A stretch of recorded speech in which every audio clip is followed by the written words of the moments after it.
খেলার কথায় আপনাদের সবাইকে স্বাগত জানাচ্ছি।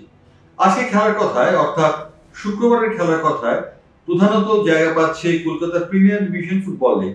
কলকাতা প্রিমিয়ার ডিভিশন ফুটবল লিগে মোহামেডান স্পোর্টিং এর সঙ্গে 1-1 গোলে খেলা শেষ করে কলকাতা ইউনাইটেড ইতিমধ্যেই সুপার সিক্সে যাওয়ার ছাড়পত্র অর্জন করেছে। কিন্তু দুর্ভাগ্যের বিষয় যে মোহামেডান স্পোর্টিং ক্লাব হয়তোবা অবনমনের কবলে পড়বে। এই কারণে যে এদিন এরিয়ান্স এবং পুলিশের খেলায় এরিয়ান্স 1-0 গোলে পুলিশকে হারিয়ে দিয়েছে।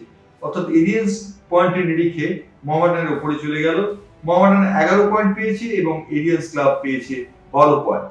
সুতরাং অবনমনের কবলে মোহামেডান স্পোর্টিং ক্লাব করলে তা হবে একটি উল্লেখযোগ্য ইতিহাস। কারণ মোহামেডান স্পোর্টিং ক্লাব অত্যন্ত শক্তিশালী দল, কলকাতার 3 প্রধানের অন্যতম। তারা প্রথম ডিভিশন থেকে যদি পরের ডিভিশনে নেমে যায় তাহলে তা হবে অত্যন্ত গুরুত্বপূর্ণ খবর। ইতিমধ্যেই কলকাতা ইউনাইটেড তারা 24 পয়েন্ট পেয়ে শেষ করলো লিগ এবং 24 পয়েন্ট পেয়ে তারা United sports, diamond Harbour FC এবং কলকাতা ইউনাইটেড বা ইউনাইটেড কলকাতা তারা সুপার সিক্সে যাওয়ার যোগ্যতা অর্জন করলো। উল্লেখযোগ্য, সত্যম রায়চৌধুরীর পুত্র ঋষি রায়চৌধুরীর দল এই কলকাতা ইউনাইটেড দল।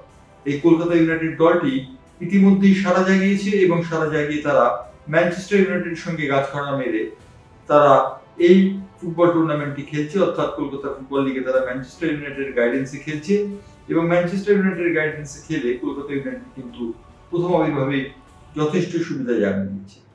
এই ছিল আজকের ফুটবলের খবর। সুপার সিক্সের খেলা শুরু হয়ে যাবে 12 সেপ্টেম্বর থেকে। তবে সুপার সিক্সের খেলাগুলি কোথায় হবে তা এখনো সিদ্ধান্ত হয়নি বলে আয়োজক সূত্রে জানা গেছে। তবে জানা গেছে যে প্রথম ডিভিশনের এই গ্রুপ থেকে অর্থাৎ প্রিমিয়ার ডিভিশনের এই গ্রুপ থেকে উঠেছে ইস্ট বেঙ্গল, কাস্টমস এবং সুরুচি সংঘ, এবং বি গ্রুপ থেকে উঠলো অবশ্যই diamond Harbour sporting club, United sports club এবং ইউনাইটেড কলকাতা। এই 6টি দলের মধ্যে সুপার সিক্সে খেলার পর চিহ্নিত হয়ে যাবে এবারের ফুটবলে চ্যাম্পিয়ন কারা হবে। তবে পুজোর আগে এই ঘোষণা হওয়ার সম্ভাবনা কম, কারণ পুজোর আগে সুপার সিক্সের সব খেলা শেষ হবে না বলেই অনুমান করা হচ্ছে। অর্থাৎ যথারীতি Kolkata premier division football league পুজোর পরে চলে যেতে পারে, যদিও আইএফএ কর্তারা চেষ্টা করছেন পুজোর আগেই এই লিগ শেষ করার জন্য। এই ছিল ফুটবলের খবর। এবার যে ক্রিকেটের খবরে যে খবরটির দিকে যাবো সেই খবরটি হচ্ছে এশিয়া কাপে খেলার উদ্দেশ্যে ভারতীয় দল আজ দুবাই রওনা হয়ে গেছে।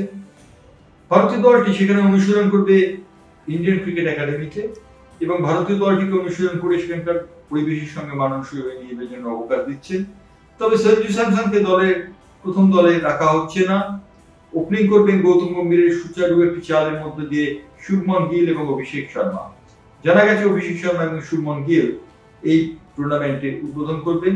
তার কারণ শুভমন গিল ইংল্যান্ডে যথারীতি ভালো খেলেছেন এবং টি-20তে তার রেকর্ড অত্যন্ত ভালো, সেই জন্য শুভমন গিলকে অভিষেক শর্মার সঙ্গে ওপেন করানো হচ্ছে। এবার আসবো কাফা নেশনস কাপে। কাফা নেশনস কাপে ভারতীয় দল গোল শূন্যভাবে খেলা শেষ করেছে আফগানিস্তানের বিরুদ্ধে। আফগানিস্তান বিরুদ্ধে ভারতীয় দল অনেক সুযোগ পেয়েছিল, কিন্তু সেই সুযোগ তারা কাজে লাগাতে পারেনি। সুযোগ কাজে লাগাতে পারার খেসারত দিয়েছে খালিদ জামিলের দল। খালিদ জামিলের দল এই খেসারত দেওয়ার ফলে ভারতীয় দল তৃতীয় চতুর্থ স্থান নির্ধারণের খেলা খেলবে এবং তৃতীয় চতুর্থ স্থান নির্ধারণের খেলাটা খালিদ জামিলের পক্ষে গুরুত্বপূর্ণ। তার কারণ এর আগে একজন বিদেশি কোচের অধীনে থেকে ভারতীয় দল এশিয়ান ফুটবল ফেডারেশন কাপে বা এএফসি কাপে তারা হংকং এর সঙ্গে খেলা পরাজিত হয়েছিল। সুতরাং এই কাফা নেশনস কাপে অর্থাৎ সেন্ট্রাল এশিয়ান ফুটবল ফেডারেশন কাপে যদি খেলতে পারে ভারতীয় দল তৃতীয় চতুর্থ স্থান নির্ধারণের খেলা, সেটি তাদের পক্ষে গুরুত্বপূর্ণ হবে। একটু ভাগ্য থাকলে ভারত যে মূল পর্বে সেমিফাইনালে উঠত সে বিষয়ে কোনো সন্দেহের অবকাশ নেই, কিন্তু ভারতীয় দল একের পর এক সুযোগ নষ্ট করায় খেসারত দিয়েছে খালিদ জামিলের দল। এই ছিল আজকে খেলার কথার খবর নিয়ে আবার ফিরবো আগামীকাল।